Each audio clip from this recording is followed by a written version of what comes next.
Tim MacMahon, ESPN NBA reporter, he gave us The Wonder Boy, the book on Luka Doncic and the curse of greatness. He's been covering the Mavs as of late because we got some drama there. Nico Harrison gets fired. Was that just to placate the fans, Tim? Howdy, Dan. I'd say there's a lot of justification for that one, including the fact that the reason the fans were outraged is because the man made the most shocking, the most controversial trade in NBA history, and it's been a complete disaster. I mean, this thing could not go worse. The Mavericks have the worst offense in the league, while Luka Doncic is lighting it up for the Los Angeles Lakers. Anthony Davis came into camp a little bit heavy, has a calf strain. I mean, they traded Luka for those exact reasons last year. Honestly, it was just a horrendous case of general manager malpractice, and it reached a point where there was no justification of Nico Harrison continuing to be the general manager of the Mavericks. It was only doing harm. The fury from the fans, that was the primary focal point. That was the dominant vibe when you walked in their arena.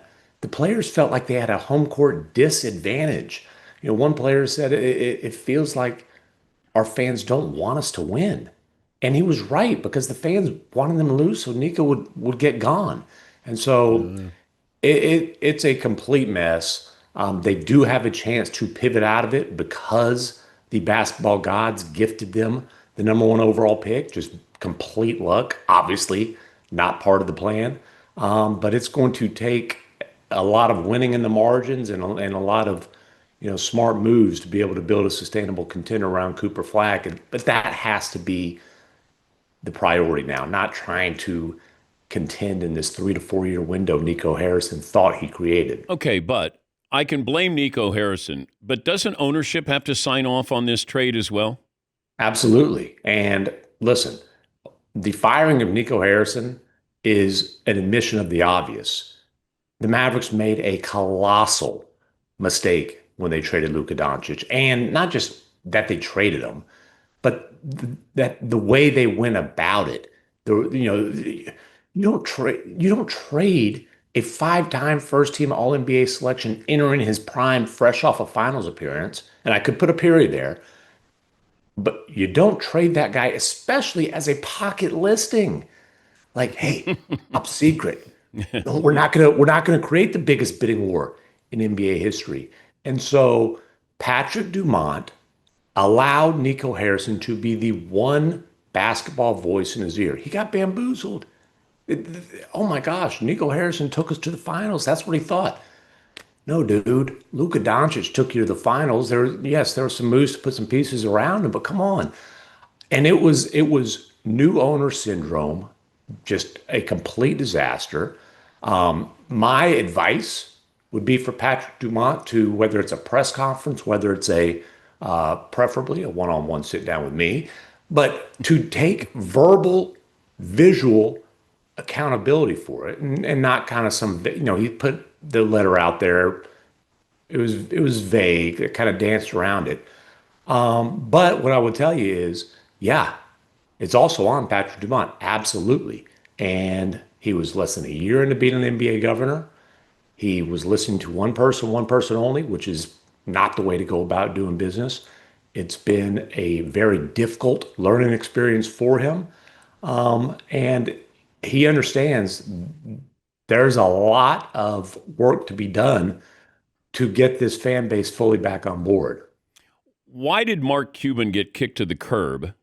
And did he have any say in Nico Harrison getting fired? Let me start with the last part.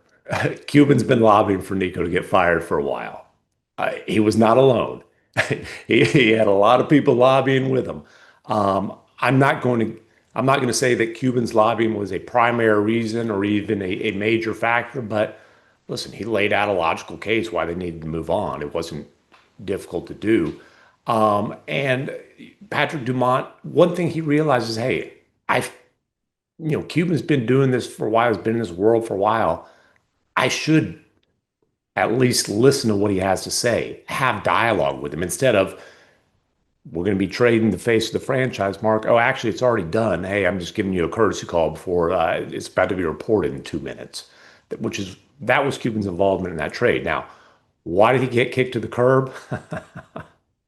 There's a lot there. One thing I will tell you, Cuban didn't help himself when he sold this franchise or the majority share of the franchise and cashed multi-billion-dollar check and then told everybody who would listen, hey, I'm still in charge of basketball operations. These people, it's just a real estate play for them.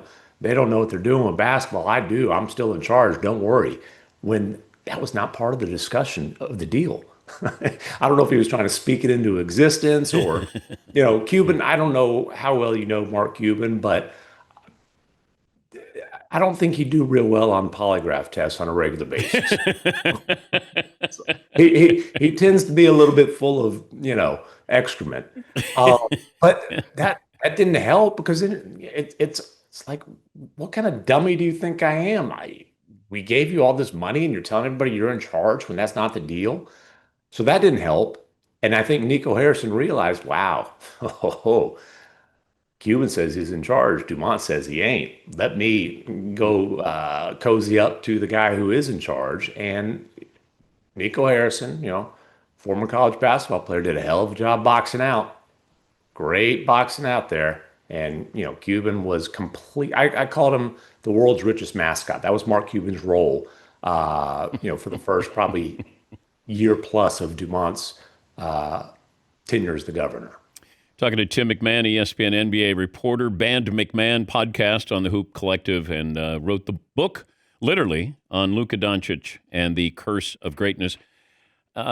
How would we know if Luka is getting better? I know he's in better shape, but what would you see since you wrote the book on him?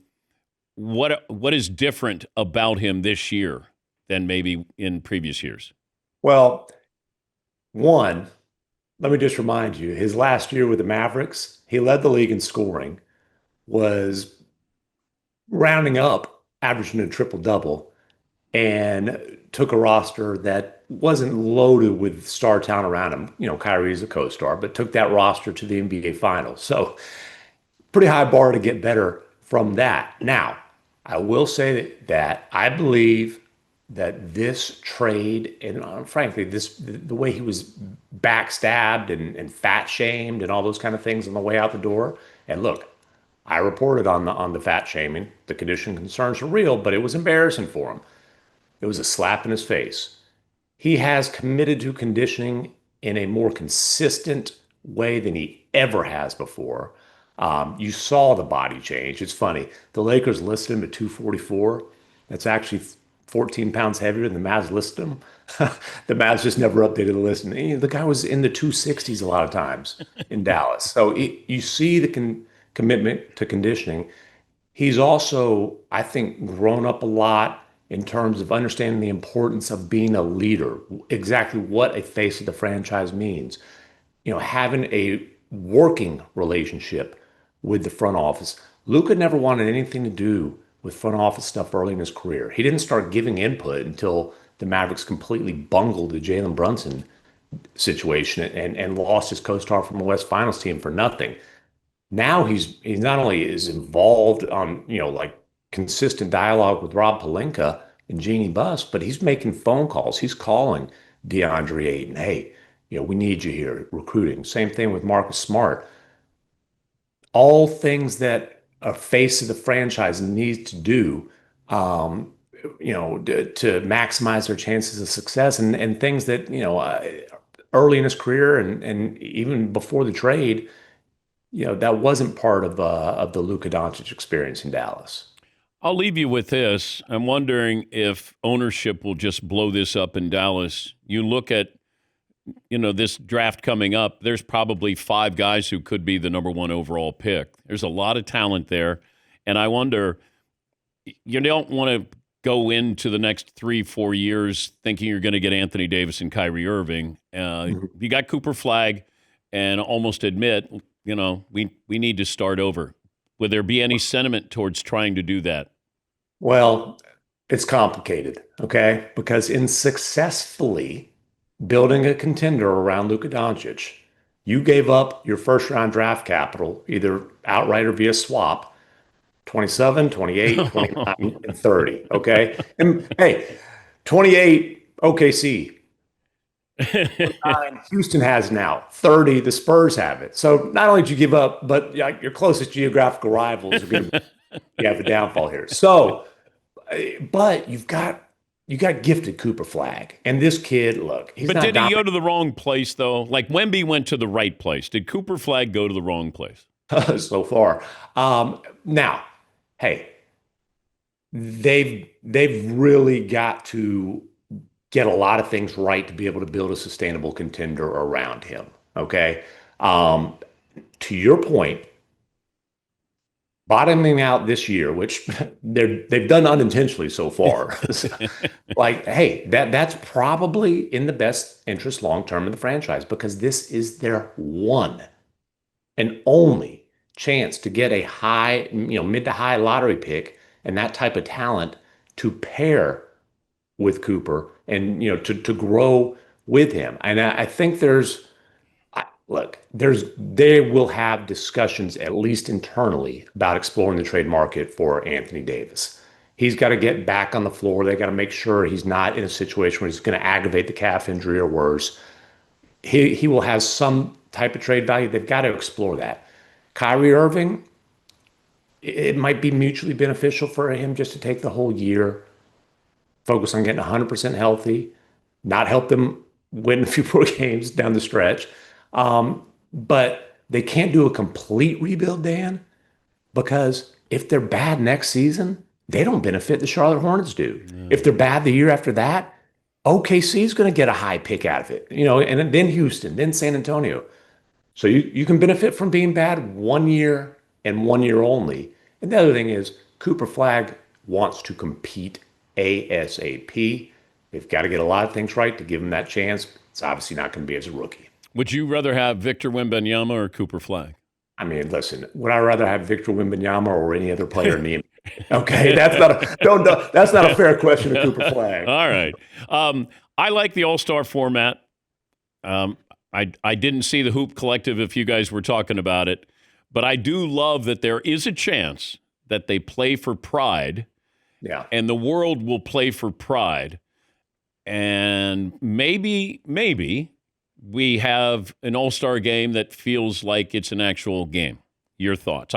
You gave me a little bit of a grimace there. If we're playing poker, you don't like your hand.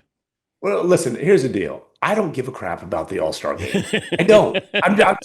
Dan, All-Star But that's week, the problem, though, Tim. People don't care about the I'm All-Star. the wrong guy. I'm the wrong guy. Because Okay. you know why? Dan, here's what I do on All-Star weekend. I cash in Marriott points and airline miles, and I take my wife to a beach somewhere. I'm not the target demographic. Now, the product has been poor, but I think it's an overblown thing because, like, the Pro Bowl, it's awful. Major League Baseball All-Star game, like, they're not competitive games. The NBA is the only league that acts like it's some kind of insane crisis. But what if baseball did this and had the United States players against the world? It does add some intrigue to it. And I was talking to somebody, I was in LA recently, and I was talking to someone close to Luka. And like, Luka has shown zero interest in All-Star games. Same with his buddy Joker, right? And they said, hey, I think these guys are going to compete now. Like, to your point, the international players, I do think there's like, okay, hey, us against America. And, for the Americans, maybe it is like, dude, we can't just like, God, these guys are already winning all the MVPs. I know. Like, we can't let these guys just come in and dominate us. That's a bad look for us. So, look, it can get worse. And it's an interesting idea. I'll give them that. I don't know that I'll tune in as I'm sipping a cerveza on with my toes in the sand. Thank you, Tim. Adios, amigos. Tim MacMahon, ESPN NBA reporter. Banned MacMahon podcast on the Hoop Collective.